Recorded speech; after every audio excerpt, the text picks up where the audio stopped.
Hello family, Radhe Radhe. आप सभी का मेरे चैनल पर स्वागत है। मिस्टर बबलू निशा ब्लॉग पर आप सभी कैसे हैं? आशा करती हूँ आप सभी बहुत अच्छे होंगे। ईश्वर करे आप सभी स्वस्थ रहे, मस्त रहे, अपने जीवन में यूँ तरक्की करते रहिए और आगे बढ़ते रहिए, यही प्रार्थना है हमारी। और सुबह के बज रहे हैं 6:30 बज रहे हैं। जैसे कि आज मैं सुबह 6 बजे के करीब उठ गई थी। तो काम वाम तो मेरी छोटी वाली सिस्टर सारा कर दी थी। मैं बस उठ के नहाई हूँ, नहा के रेडी वेडी हो गई हूँ। और जैसे कि आज नेक्स्ट डे, आज है पारण। तो इसमें तो कोई मुहूर्त नहीं है, कभी भी पारण कर सकते हैं। जिसका जब इच्छा हो, जिसके यहाँ जब किया जाता है पारण, वो अपना करता है। तो मैं तो देखो, अभी तो मैं पूजा कर रही हूँ। तो पूजा करने में मेरे को कितना समय लगता है। पहले तो मैं यहाँ रेडी होकर पूजा करने बैठ गई हूँ और पूजा करने के बाद ही पारण करूँगी। और कल तो बिल्कुल ठंडा मौसम था, बारिश वाला मौसम था। आप सभी खुद ही देखे होंगे, बिल्कुल बारिश आ रही थी, जा रही थी। इतना मुझे इस बार नहीं लगा था। और ऊपर से मेरे को कोई काम भी नहीं था, क्योंकि मायके में सारा काम मेरी छोटी वाली सिस्टर की थी। अगर ससुराल में रहती तो ज़रूर थोड़ा बहुत लगता, थकावट होती। लेकिन यहाँ मेरे को बिल्कुल भी पता ही नहीं चला कब सुबह हो गई। और कल इतनी बारिश हो रही थी ना, बाहर बहुत ज़्यादा बारिश हो रही थी, जा रही थी। तो मैं मंदिर भी नहीं जा पाई कि कहीं बारिश तेज़ ना हो जाए। तो कभी तेज़ हो रही थी, कभी धीरे धीरे हो रही थी। लेकिन उसके वजह से मैं मंदिर नहीं गई, सिर्फ घर पे ही पूजा मैं कर ली थी। तो मैं सोची चलो घर पे पूजा कर लिया ना, बहुत है। और भगवान जी का नाम ले लिया, याद कर लिए। और बारिश की वजह से मैं नहीं जा पाई। तो यहाँ पे जैसे कि मैं भगवान जी को प्रसाद वगैरह सब चढ़ा दी हूँ, भगवान जी को तिलक लगा दिया। यहाँ पे दिया जला दूँगी, अगरबत्ती, धूप, कपूर, सारी चीज़ें यहाँ पे जला दूँगी। और जैसे कि पारण होने के बाद 10-11 बजे के करीब या उससे पहले, जब भी ये यहाँ का सारा सामान हटा के नदी या कहीं जाके रख देंगे, और या बड़ी सी नदी में डाल दिया जाता है ये सारा सामान, कहीं फेंका नहीं जाता इधर उधर। तो अभी तो नहीं, पूजा होने के बाद जब पारण हो जाएगा उसके बाद ही। तो अभी तो यहाँ पे मैं पूजा वूजा कर ली हूँ। ऊपर भी एक छोटी सी मंदिर है, वहाँ पे भी दीपक वगैरह मैं जला दी हूँ।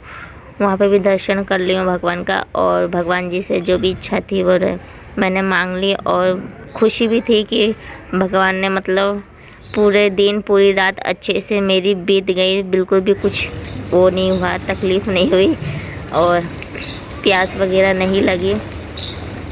तो यहाँ पे नीचे पूजा करने के बाद फिर मैं ऊपर आ गई थी तुलसी मैया जी को जल देने।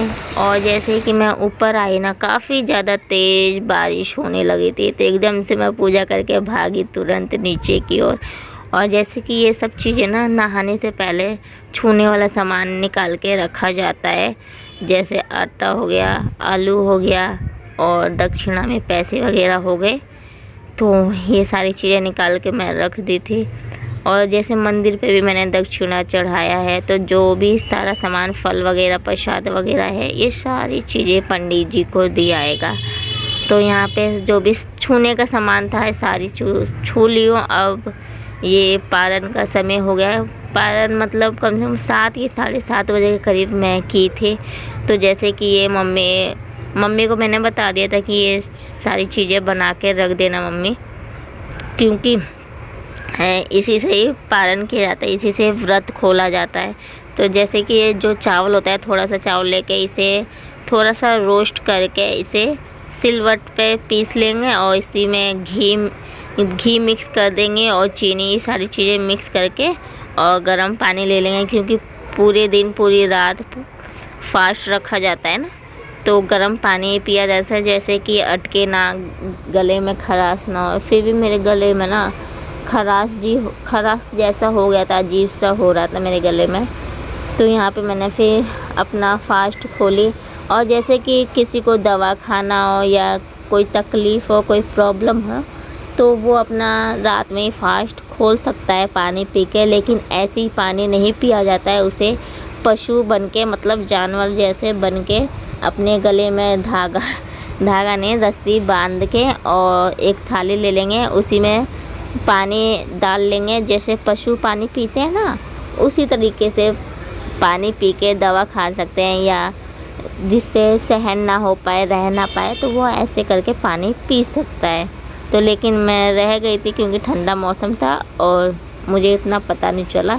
मतलब जो नहीं रह पाता है और जिनको दवा खानी पड़ती है वो ऐसा करके पानी पी सकता है या दवा खा सकता है, जिनको भी जो भी प्रॉब्लम हो। तो यहाँ पे मेरा पारण हो चुका है। इसके बाद मैं चाय पीऊँगी और चने की घुगनी बनी है वो खाएंगे और फ़ैन वगैरह चाय के साथ।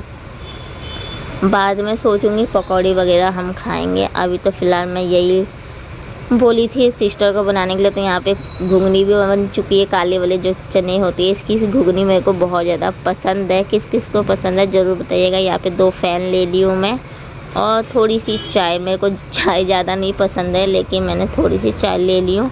तो यहाँ पे अपना बैठ के नाश्ता कर रही हूँ और यहाँ पे डुग्गू भी सो रहा है। इसको उठाना भी है स्कूल के लिए। तो मेरे को लग रहा है कि अंदर से कि इसकी स्कूल की छुट्टी होगी क्योंकि आज है गणेश चतुर्थी।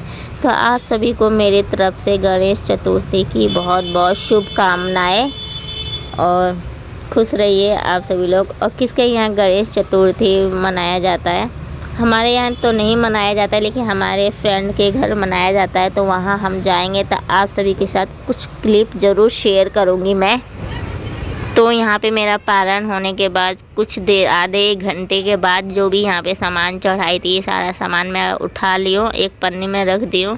तो अभी तो फ़िलहाल बारिश हो रही है तो अभी तो मैं नहीं जाऊँगी मंदिर पंडित जी को ये सारा सामान देने। जैसे कि इसमें श्रृंगार का सामान है, फ्रूट्स वगैरह है, दक्षिणा का जो सामान मैंने चढ़ाया था वो सारी चीज़ें हैं। तो सारी चीज़ें मैं निकाल के पन्नी में एक पैक करके रख दी हूँ। और जैसे कि मैं ससुराल में रहती ना तो ये मेरे से कभी भूल नहीं होती, मतलब भूल क्या गलती नहीं होती, कभी भी नहीं होती क्योंकि ससुराल में सारी चीज़ें याद रहती है, मायके में कोई भी चीज़ याद नहीं रहती है। तो यहाँ पे मैं पारण करने के बाद मेरे को याद आया कि मैंने तो मम्मी पापा का आशीर्वाद ही नहीं ली। तो यहाँ पे पापा कह रहे थे बताओ पारण करने के बाद ही आशीर्वाद लेने आ रही है। तो मेरे को काफ़ी ज़्यादा हंसी आ रही थी। तो यहाँ पे पहले मैंने मम्मी की आशीर्वाद ली, फिर यहाँ पे पापा का आशीर्वाद ली, दोनों जने का आशीर्वाद ली। और यहाँ पे पापा का थोड़ा प्रॉब्लम है तो इसलिए कपड़े बहुत कम पहनते हैं। तो पापा पहले से बहुत अच्छे हैं। तो चलिए फ्रेंड्स नेक्स्ट व्लॉग मिलेंगे, बाय बाय।